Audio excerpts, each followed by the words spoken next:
Hello, నేను మీ సిఎస్రావు.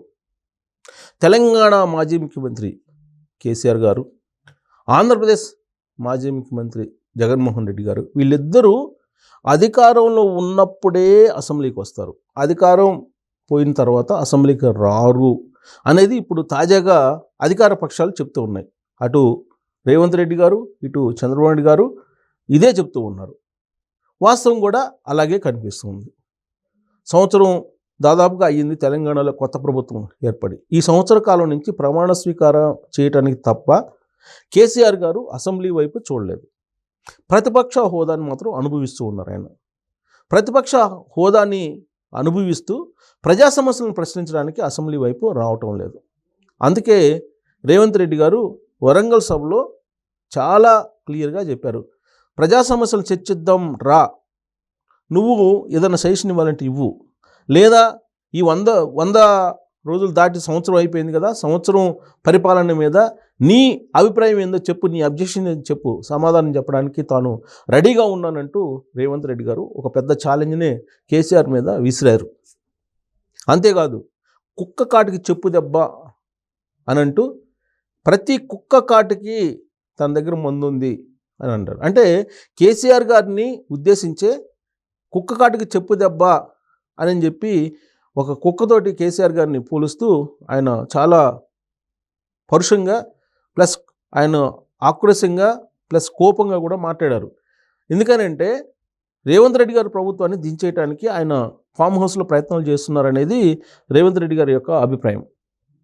అందుకే ముందేం జరుగుతుంది, వెనకేం జరుగుతుంది, లోపలేం జరుగుతుంది అన్నీ తెలుసు, అన్నీ కుక్క కాట్లకి తన దగ్గర మందు ఉందని చెప్పి రేవంత్ రెడ్డి గారు వార్నింగ్ ఇచ్చారు వరంగల్ వేదికగా.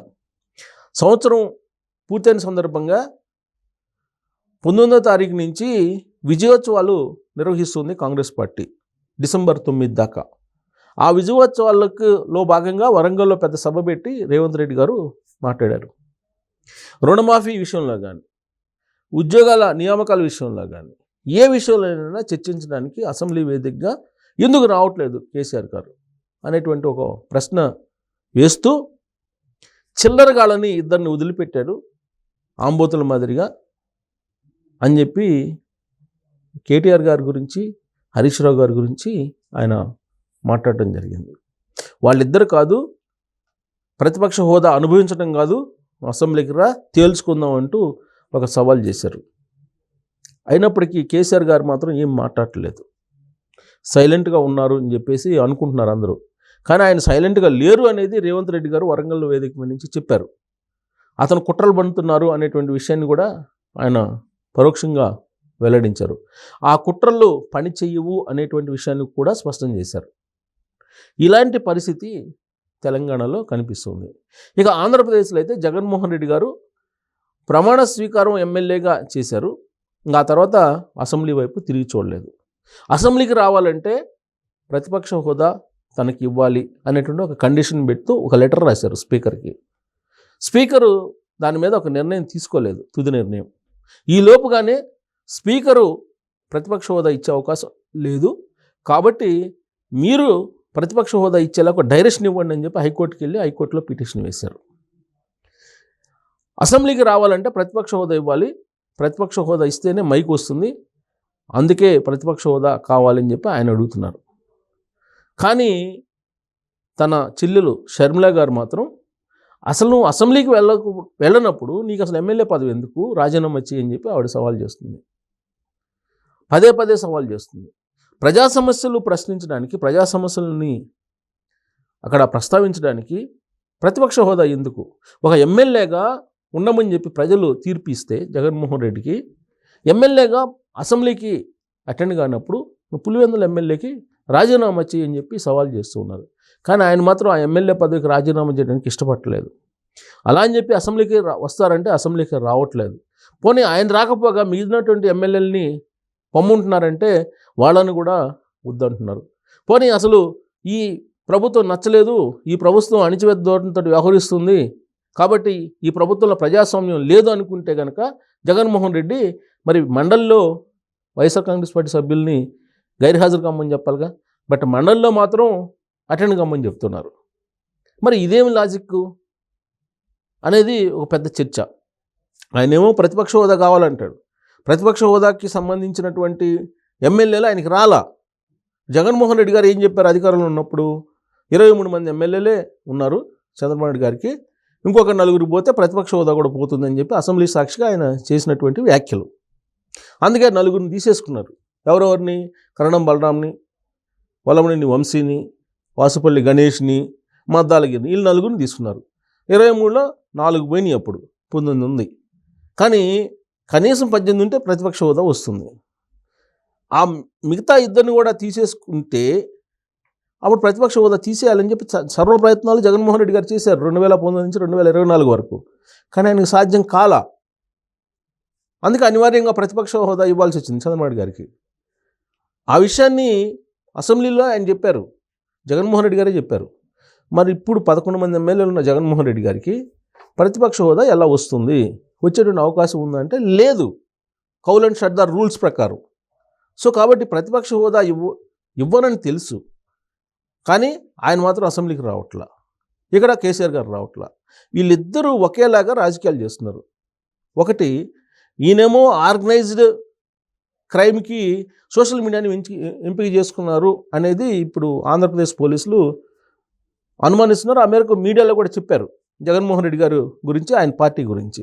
ఇక తెలంగాణలో ఆర్గనైజ్డ్ క్రైమ్ బీఆర్ఎస్ పార్టీ చేస్తుంది అనేది తెలంగాణ పోలీసులు అనుమానిస్తున్నారు. దాంట్లో భాగంగానే లగచర్ల ఇష్యూ జరిగింది అని చెప్పి.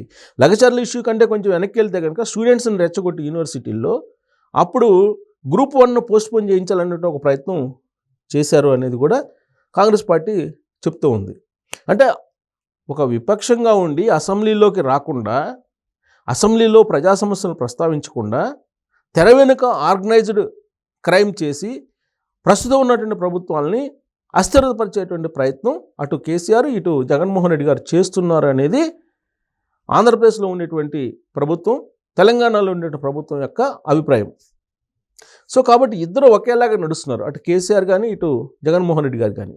అంటే పవర్ ఇస్తే పవర్ ఎంజాయ్ చేస్తారు, ముఖ్యమంత్రి పదవి ఇస్తే ఆ ముఖ్యమంత్రి పదవిని ఉపయోగించుకొని ఎంజాయ్ చేస్తారు. ఏ తరహాలో ఎంజాయ్ చేస్తారంటే ప్రత్యేకమైనటువంటి విమానం కొనుగోలు చేసే స్థాయికి కేసీఆర్ గారు వెళ్ళిపోయారు. ఆ విషయాన్ని ఆయనే చెప్పారు మీడియా ముఖంగా, ముఖ్యమంత్రి పదవి దిగిపోవడానికి ముందుగా. ఆ తర్వాత జగన్మోహన్ రెడ్డి గారండి ప్రత్యేకమైనటువంటి హెలికాప్టర్ను కొనుక్కోవడానికి ఆయన జీవో ఇచ్చుకున్నారు.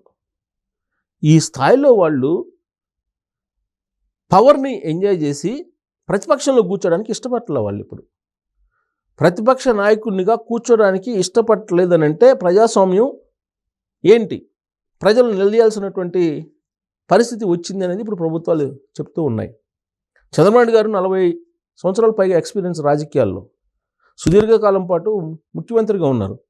23 మంది ఎమ్మెల్యేలు ఇస్తే 2019లో 2019 నుంచి 2024 వరకు 23 మంది ఎమ్మెల్యేలతోటి ఒక 4 పోయినప్పటికీ 19 మంది ఎమ్మెల్యేలతోటి జగన్మోహన్ రెడ్డి గారితో పోరాడాడు చివరి నిమిషం వరకు కూడా. మరి జగన్మోహన్ రెడ్డి గారు ఏం చేస్తున్నారు? మొదటి నుంచి కూడా ఆయన ప్రజల్ని తిరస్కరిస్తున్నారు అని అనుకోవాలి. వాస్తవంగా చెప్పాలంటే ప్రజలు ఇచ్చినటువంటి తీర్పు 11 మంది, ఆ 11 మందితోటి అసెంబ్లీకి రావాలి, కానీ ఆయన రాకుండా వెళ్ళిపోతున్నారు. ఇక ప్రతిపక్ష హోదా, ప్రతిపక్షంలో కూర్చోమని చెప్పి పోరాడమని చెప్పి తెలంగాణ సమాజం చెప్తే కేసీఆర్ గారికి అసలు ప్రతిపక్ష హోదాని ఆయన తీసుకొని ఎంజాయ్ చేస్తూ ఆ పవర్స్ని ఫామ్ హౌస్లో కూర్చున్నారు. మరి వీళ్ళిద్దరి యొక్క పందా ఏంటి? వీళ్ళిద్దరు అసలు ఇప్పుడున్న ప్రభుత్వాలను ఏం చేయదలుచుకున్నారు? అసలు వీళ్ళిద్దరూ ప్రజాస్వామ్యంలో ప్రజల తీర్పుని గౌరవిస్తున్నారా లేదా? గౌరవించకుండా ఇప్పుడు ఇలా చేయడం అనేది ప్రజాస్వామ్యంలో కరెక్టేనా అనే దాని మీద